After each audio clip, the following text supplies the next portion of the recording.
Ministry of tourism की तरफ से एक बयान और प्लस 1:2 का स्प्लिट प्लस 3 बड़ी अपडेट्स। सो दोस्तों ये तीनों चीज़ें हम जानने वाले हैं IRCTC शेयर से रिलेटेड। सो जितना हो सके वीडियो को एंड तक देखने की कोशिश करिएगा। तो चलिए अब वीडियो शुरू करते हैं। सो दोस्तों IRCTC के अंदर हमें 2% की तेज़ी देखने मिली। तो कई सारे लोगों का मानना है कि हम अभी से बाय कर लेते हैं एंड ऑल टाइम हाई पर इसको सेल कर देंगे। जो इसका ऑल टाइम हाई 1280 का निकल कर आता है। सो हमें यहाँ पर क्लियर कट 400 पॉइंट्स का प्रॉफिट दिख रहा है। बट दोस्तों ऐसा नहीं होगा। अकॉर्डिंग टू मी इसके अंदर आपको प्रेशर देखने मिल सकता है। ऐसा नहीं है कि हम हर टाइम IRCTC आपको तेज़ी में ही देखने मिलेगा। दोस्तों IRCTC भी एक finally at the end of the day आपको एक स्टॉक ही देखने मिलता है, जिसके कारण वो नेगेटिव जाएगा, पॉजिटिव जाएगा। बट ओवरऑल अगर आप लॉन्ग टर्म ट्रेंड देखोगे सो वो आपको पॉजिटिव ही देखने मिलेगा। बट हमेशा तेज़ी एक्सपेक्ट करना is not a wise decision. दो हमें PE रेशियो आपको ज़्यादा देखने मिल रहा है, जिसके कारण I think that whenever the PE comes under 90 तब हमें शायद इसके अंदर एंट्री लेनी चाहिए। बट अगर आप लॉन्ग टर्म इन्वेस्टर हो या फिर आप अपने 3 से 4 महीने इस स्टॉक को दे सकते हो, then you can definitely invest your. But आप खाली बिना एनालिसिस के इसके अंदर इन्वेस्टमेंट करना will not be a good decision according to me. Now it's totally up to you, I am just presenting my view.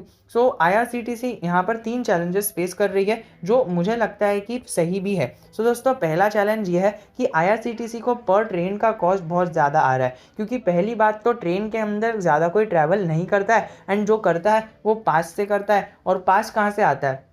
वही जिधर से IRCTC ने टाई अप करके रखा है किसी भी इंस्टीट्यूशन से, तो वहाँ से IRCTC पास दे देती है, जिसके कारण जो लोग हैं जिसके पास पास है वो पहली बात तो एंट्री ले रहे हैं। सेकेंड बात जो हमारे एकदम ओल्ड एज वाले लोग हैं वो लोग तो इसके अंदर ट्रैवल कर ही नहीं रहे, बच्चे को तो अलाउड ही नहीं है। और बची कौन? Young audience. यंग ऑडियंस को घर से फुर्सत मिले तब वो बाहर जाएंगे ना। और जो ऑडियंस बची है अराउंड 30 to 40 ईयर्स की, तो वो जो ट्रैवल कर रहे हैं वो ट्रैवल कर रहे हैं on their pass basis. And pass कौन से? जो उन्होंने 2 से 3 महीने पहले लिए हैं एंड वही पास दे देकर 1-2 महीना तो निकल ही जाता है। प्लस इसके अंदर IRCTC ने एक बयान लागू किया, जिसके साथ हमें एक जो है उसके साथ नहीं, यानी एक वन वैक्सीन शॉट के साथ आपको एंट्री नहीं मिलेगी, आपको 2 वैक्सीनेशन शॉट होगा तब जाकर आपको टिकट मिलेगी। सो विदाउट वैक्सीन अगर आप हो एंड इवन इफ अगर आपके पास एक वैक्सीनेशन है तब जाकर आप एंट्री नहीं ले सकते हो, वो भी कैंसिल हो गया।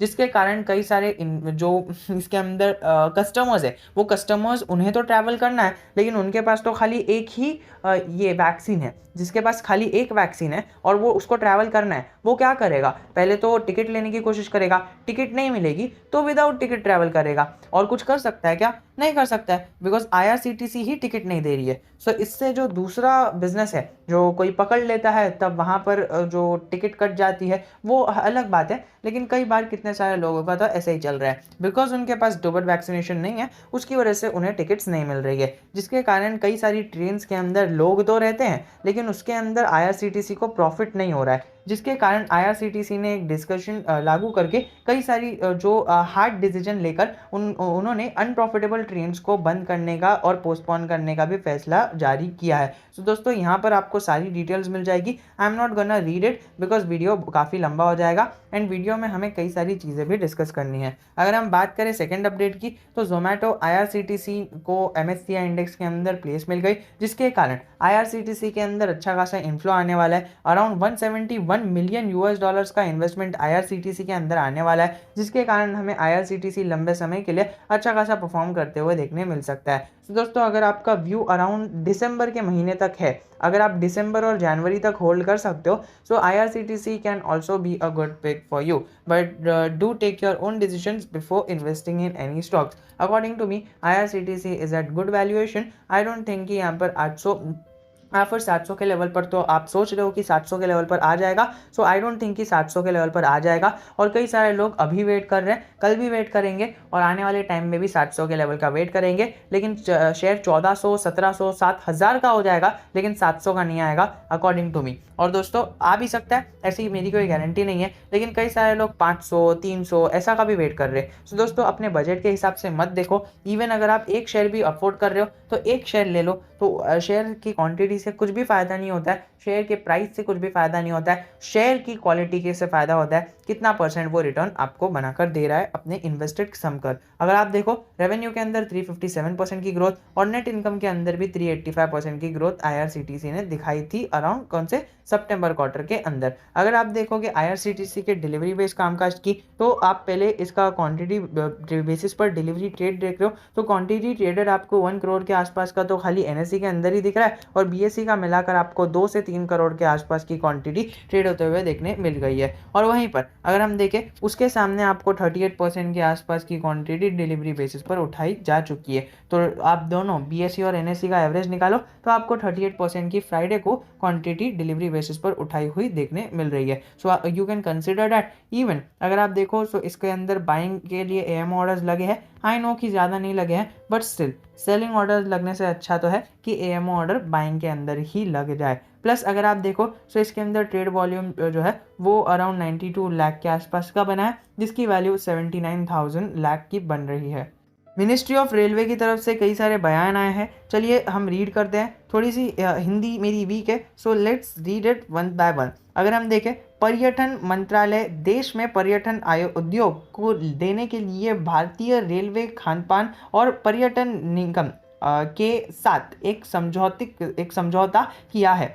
पर्यटन मंत्रालय इससे पहले ईज माई ट्रिप, क्लियर ट्रिप, यात्रा.com, मेक माई ट्रिप और गो आईबीको के साथ भी समझौता कर चुका है। सो दोस्तों इनके साथ भी इन्होंने समझौता पार्टनरशिप कर चुका है। सो दोस्तों आपको पता है ईज माई ट्रिप के साथ पार्टनरशिप का न्यूज़ आई थी, क्लीन ट्रिप के साथ भी पार्टनरशिप की न्यूज़ आई थी, एंड ये जो भी आपको गो आईबीओ और जो भी दिख रहा है ना, सबकी न्यूज़ हमने पहले कवर की है। And you can read this paragraph too, this is also very informative and now I am not gonna read it. अगर आप चाहो तो वीडियो को पॉज करके रीड कर सकते हो, that will be really beneficial and yet very interesting for you, because Hindi है सो आप यहाँ पर आकर हिंदी में रीड कर सकते हो। बट अगर आपको चाहिए सो ये 3 डॉट्स पर क्लिक कर आप इसको ट्रांसलेट कर सकते हो, एंड ट्रांसलेट किसके अंदर, इंग्लिश के अंदर कर देंगे हम। चलिए इंग्लिश के अंदर ट्रांसलेट करने के बाद पूरा पेज ट्रांसलेट नहीं हुआ है सो आप खुद यहाँ पर हिंदी में आकर रीड कर सकते हो, वरना इंग्लिश का आर्टिकल एक आध घंटे में पब्लिश हो जाएगा, so you can Google it and can read it that wise. So दोस्तों इसी के साथ चलते हैं हमारी स्प्लिट की अपडेट पर।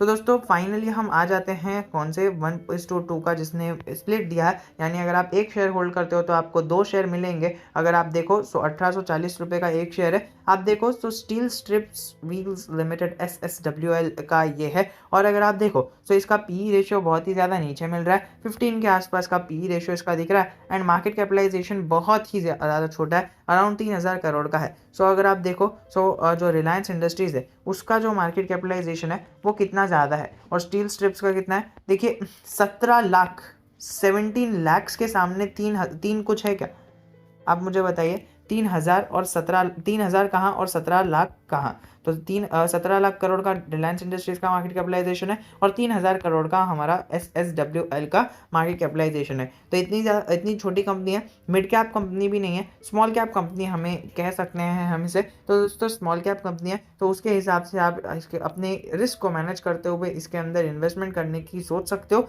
बट बाय और सेल HDFC सिक्योरिटीज़ ने एक महीने के पहले टारगेट दिया था अराउंड 2056 का। तो दोस्तों आप अगर इसका शॉर्ट टर्म टारगेट भी देखो तो हमें 2056 का टारगेट इसको लेकर चलना चाहिए, बिकॉज देखिए एक महीने पहले HDFC सिक्योरिटीज़ ने इसका टारगेट दिया था, एंड इस जगह पर टारगेट देने के बाद स्टॉक ने एक नेगेटिविटी दिखाई, फिर अभी थोड़ी सी पॉजिटिविटी दिखाई। तो दोस्तों ब्रेक इवन पॉइंट पर खड़ा है शेयर, ना ज़्यादा ऊपर है ना ज़्यादा नीचे है। तो दोस्तों पिछले बार आपको 1800 के लेवल्स पर HDFC सिक्योरिटीज़ ने कहा था कि अराउंड 200 पॉइंट्स की इसके अंदर गैप फिल हो सकता है, और 2000 के आसपास इसका जो टारगेट है वो हम दे रहे हैं। तो दोस्तों 2056 के टारगेट को लेकर आप इसके अंदर एंट्री ले सकते हो, but after doing your own analysis इसके अंदर एंट्री लेना। बाकी ये वाली जो हमारे HDFC सिक्योरिटीज़ की तरफ से जो अपडेट और जो इन्होंने बताया है वो सारी चीज़ें आप यहाँ पर कंसिडरेशन में लेकर बाद में इसके अंदर अपने इन्वेस्टमेंट को प्लान कर सकते हो। अगर आप देखो 22 नवंबर हमें रिकॉर्ड डेट मिल रही है। अगर आपको लगता है कि इसके फिनेंशियल्स अच्छे हैं एंड आपके वो पोर्टफोलियो में और आपके